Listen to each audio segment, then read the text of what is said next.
Imaginez un jeune prodige, forgé dans le creuset de la Masia, sur le point de quitter le nid catalan pour les Lumières de Paris. Mais derrière ce transfert apparemment simple se cache un labyrinthe de taxes, de rivalités et de négociations secrètes.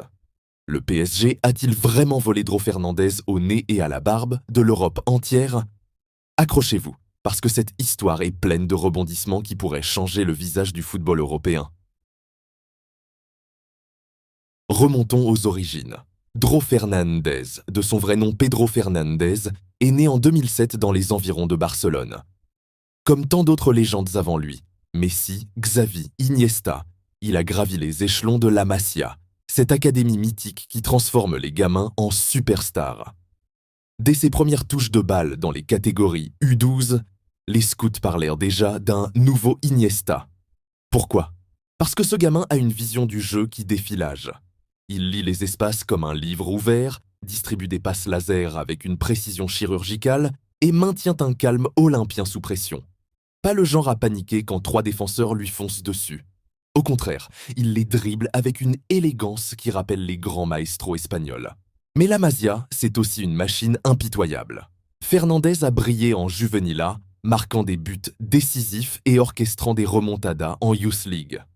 Son premier contrat pro arrive en 2024, avec cette clause libératoire fixée à 6 millions d'euros, une somme ridicule pour un talent de son calibre, mais typique des contrats jeunes en Espagne, pour protéger les clubs des raids étrangers. Cette saison 2025-2026, sous Hansi Flick, il fait 5 apparitions en équipe première. Pas mal pour un ado de 18 ans, hein? Un but en Coupe du Roi, une assist en Liga contre un modeste adversaire. Les critiques sont dithyrambiques.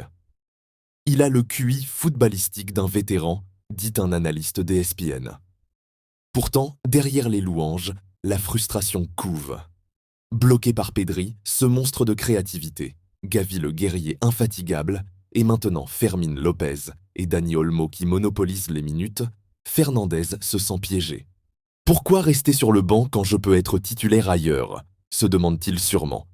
Et boum, en janvier 2026, il lâche la bombe. Il active sa clause et veut partir. Barcelone est sous le choc. Les fans hurlent sur les réseaux, accusant la direction de négligence. Comment laisser filer un prospect évalué à 100 millions d'euros potentiels pour une bouchée de pain? C'est le début d'un feuilleton qui va enflammer le mercato hivernal. Maintenant, entrons dans le vif du sujet, cette fameuse clause libératoire. En La Liga, c'est obligatoire pour tous les contrats pro. Elle fixe un prix minimum pour racheter le joueur, évitant des négociations interminables. Pour Fernandez, 6 millions d'euros. Sur le papier, une affaire en or pour n'importe quel club. Mais voilà le piège, et il est vicieux. Le mécanisme espagnol exige que l'acheteur verse l'argent directement au joueur, qui le transfère ensuite à la Liga, puis à Barcelone.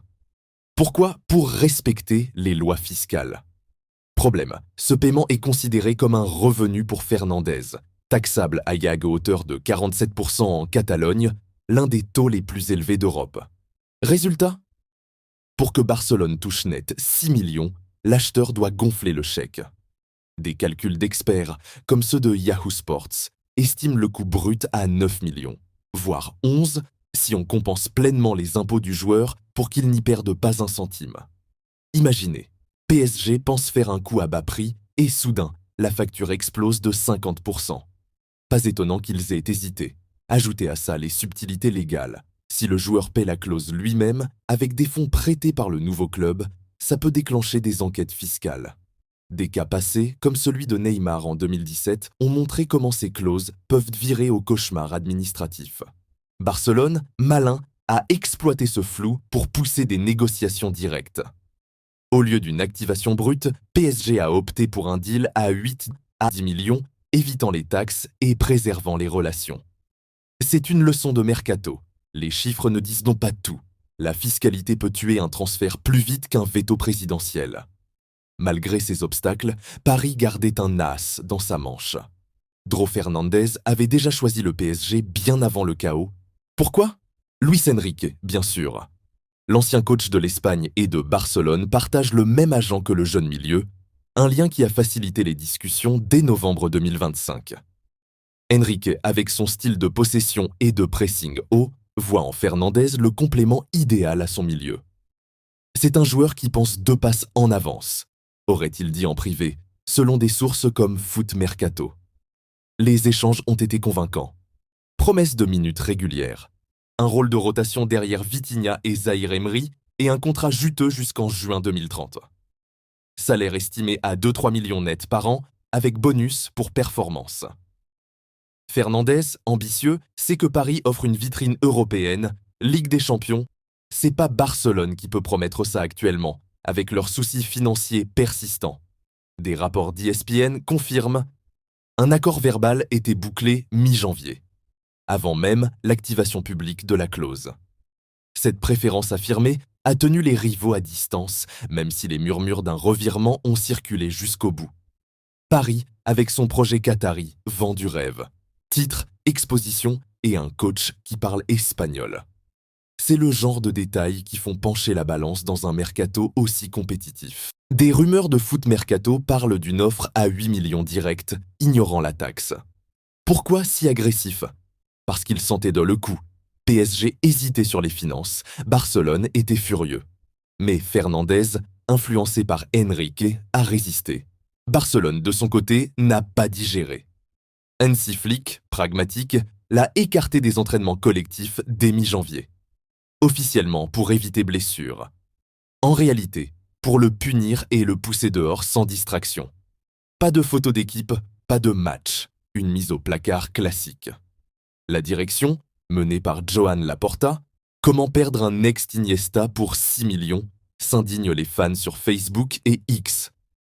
Accusation de mauvaise gestion. Clause trop basse, pas d'offre de prolongation malgré les promesses. Barcelone, endetté, a tenté de surcharger.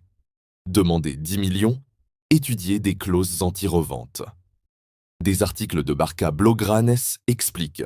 Ils ont exploité les bonnes relations avec PSG pour négocier directement, évitant un clash public. C'est une perte symbolique. La Masia saigne après Moriba ou Abd. Les supporters catalans voient en rouge. PSG vole nos talents avec l'argent du Qatar. Mais objectivement, c'est une erreur stratégique de Laporta, héritée de crises passées. Au-delà du transfert, réfléchissons à l'impact. Pour Fernandez, c'est un pari. Quitter le cocon catalan pour Paris, ville de pression. Succès comme Yamal à Barcelone ou flop comme d'autres exilés. PSG gagne un milieu polyvalent, renforçant leur quête de C1. Barcelone perd, mais encaisse des fonds pour investir ailleurs. En fin de compte, ce transfert n'est pas juste une transaction. C'est une saga de ambition, fiscalité et rivalité. PSG jubile, Barcelone rumine et Fernandez entame un nouveau chapitre. Et si c'était le début d'une légende parisienne? Ou un regret catalan éternel? Dites-moi en commentaire. PSG a-t-il fait le coup du siècle? Abonnez-vous.